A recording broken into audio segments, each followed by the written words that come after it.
Welcome to 843 TV. I'm your host, Kathryn Mademann, and I'm with Lisa Richardson. And we're excited to be here today because we're going to be talking about current events happening on Hilton Head Island, and then we're going to be taking a journey to the past. We have Heather Rath joining us, and we're also going to see a really beautiful video from the Heritage Library. So stay with us. This is 843 TV, where communities come to speak.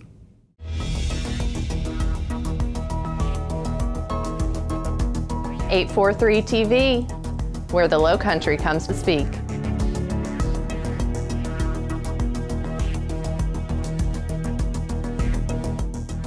.843 TV, where communities come to speak.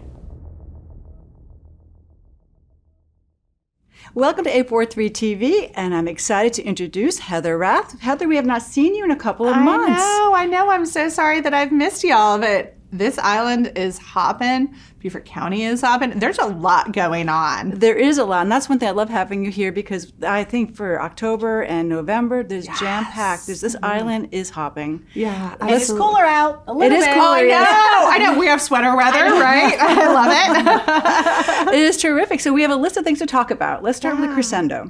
Yes, Crescendo, a celebration of arts, culture, history on Hilton Head Island. So this is a month-long series of events. We're in our 5th year now. And it's really a showcase piece from the Office of Cultural Affairs with the town of Hilton Head Island. Jen McEwen and her team on her Arts and Council Committee pull together and curate this incredible list of events happening on the island. And again, it starts kind of, mid-October and it goes through mid-November. And this is just how I always refer to it. It starts with the Latin Festival, which is always so much fun. And we just had a great time at that event. Thousands of people in Shelter Cove Park. I mean, the music was booming. The dancing was incredible. The food was awesome. And then, of course, Crescendo ends with the Lantern Parade.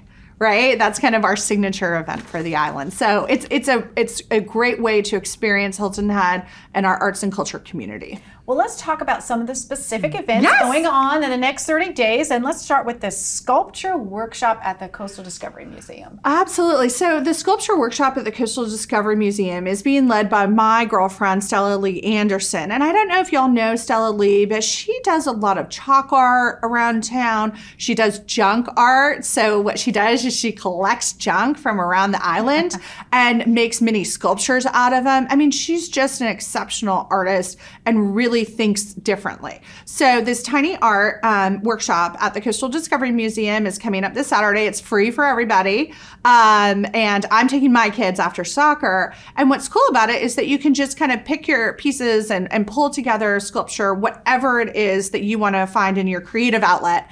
And if you want to keep your sculpture, great. And if not, there's a number of boxes all around town that display these tiny art pieces. And so you can put it in one of those boxes. And so it kind of cheers up the next person that comes along. I kind of like that because I wish I was an artist and I'm not. But so it's always like, you've always thought I should take up watercolor painting. Right. You try and you really realize it's not your wheelhouse for doing this. That's me. I am perfect for junk art. I'm like, I get to glue things together.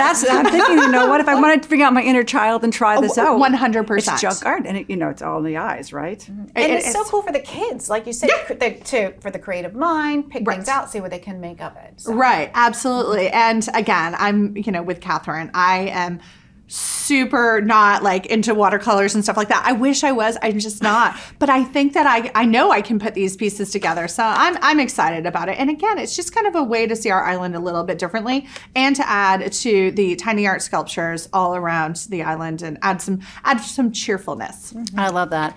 Also, our island has our ghosts and our myths and goblins. And, tell us about that with the Heritage Library. Yeah, so the Heritage Library has been running this program, I would say maybe 6 or 7 years now. It's called Ghosts and Myths of Hilton Head Island.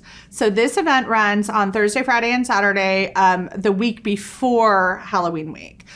before Halloween, and it's at the Zion Cemetery. So the Zion Cemetery is not only home to the Baynard Mausoleum, which is the oldest existing structure on Hilton Head Island, built for William Baynard, but it is also home to 4 Revolutionary War markings of soldiers that were here on Hilton Head. It's also home to the Kirk Plot. And so once a year, for 3 days only, you get to experience the chills of the paranormal in the cemetery. And so this event always sells out. There's 2 shows on Thursday, on Friday, and on Saturday. 6 shows total, rain date on Sunday.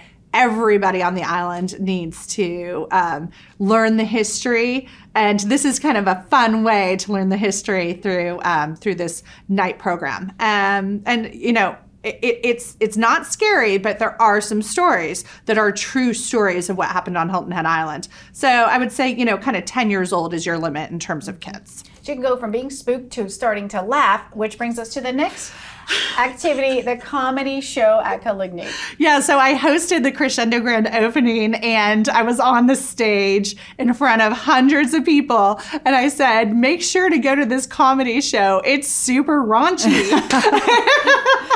Because it is. And you know what? We all need a little bit of humor in our lives, and if raunchy humor is it for you, which it is for me, I mean, I just die laughing at it, then this comedy show is totally for you. There's about 8 comedians. They're all local. They did this about 2 years ago. A couple of them bombed. A couple of them just completely blew it out. It was so much fun. And so Caligny Theater is bringing this back. It's October 23rd. Go support local talent. Go support local comedians that are trying their best and getting up on stage. And not everybody is raunchy, but it's definitely not safe for children. I know that's a really good point to bring up, too, because we have a lot of entertainment here in Hilton Head. We have wonderful music. I mean, I am just always taken back by you walking by a restaurant or a bar and you hear really great music. Right. But the comedians are here as well. In fact, I'm going to go to the comedy club tonight. Yeah. I'm going to go see the artist there. Absolutely. Comedian. Yeah, exactly. And they do a nice show there, and they do a nice run, and they are always good about kind of putting out a variety of different comedians as well. And who doesn't need a laugh? I mean, everything's been so Oh, serious I and know. intense, and the last 18 months is time for some laughter. Oh, so I love totally, it. yeah. And then we can move on to music and jazz. Yeah, so, you know, the Junior Jazz Foundation, which was founded by my dear friend Lois Masteller, is doing Arturo Sandoval. So Arturo Sandoval is this award-winning jazz musician. We're so lucky that he is coming to Hilton Head. I mean, this is a real treat. World famous. He won the Presidential Medal of Honor. I mean, 10-time Grammy winner. He's going to be at Beach and Tennis, and all the money benefits the Junior Jazz Foundation that does jazz in jazz camps and jazz with children. So it's awesome. I love that. I just love it. I often wonder how you remember all these wonderful things, but we've got more to talk about. Yes, we're going to keep going. So the other thing that we have going on is, you know, with all the excitement, but there's something very authentic to our island. It's called Mitchellville.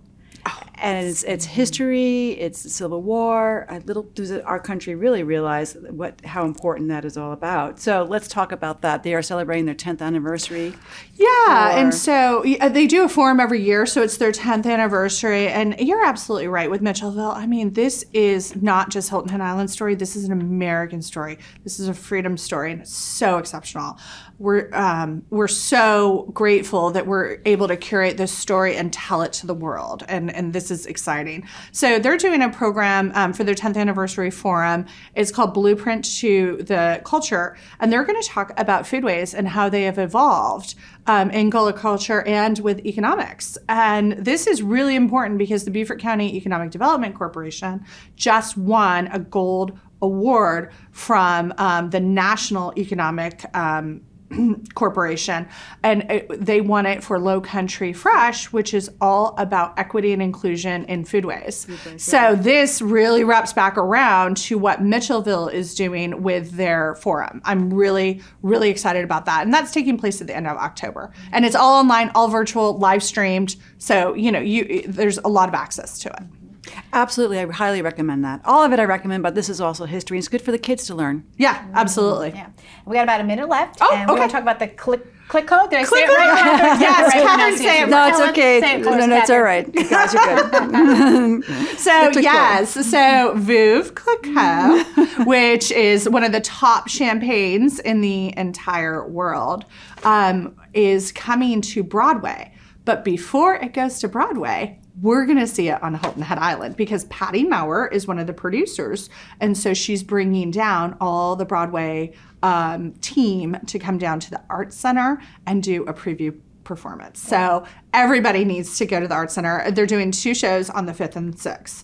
This is huge for our island. I mean, could you imagine if we could have seen Wicked before it was on Broadway here in our own backyard? That's the type of show that she is producing. And Clicquot, I didn't know it was about a woman who revolutionized the champagne industry in France. I think this is going to be a wonderful show. Yeah. I can just see it, you know. Yeah. Oh my gosh. And you're right. So much talent here. Yeah. And that's great. So definitely they just call the Art Center for Yep, tickets. Art Center, it's all online. All Yep, online, perfect for that. And then we have to close out, we have to talk about Lantern Parade. All right. Right? Because Lantern Parade is the signature event of Crescendo. This is the amazing event. 5,000 people with their lanterns walking on the beach at South Forest Beach. So everybody needs to be there. November 13th, that's Yes. the Lantern Parade. Yes. And where does it start? Where's the starting point? Alder Lane Beach. So what you do is you park in the Coligny area and then you walk down to Alder Lane. They're also going to be having shuttles from Palmetto Breeze, shuttling people, and then you go down Alder Lane and then you walk up the beach. If you want to, you know, be a little bit more non-beach friendly, you can go out to the beach house and watch everybody walk up. The spectators 2 years ago were they were amazing. I think we had more spectators than we had people walking in the parade. But I mean, this is a huge event. We're probably talking 5,000 to 7,000 people. Wow. On the beach. The lighting, it's just to watch everybody's magical lanterns that they have all created, right? Like, we're not creative people, but we make these beautiful lanterns because we make them our own. And that's the special part. Yeah. Exactly. Heather, is always wonderful. Yes, it is. Always great to have your energy and excitement and all your information about the Hilton Head Island events. And so we thank you for coming and we thank you for watching, and stay here because we're going to be back with more 843 TV.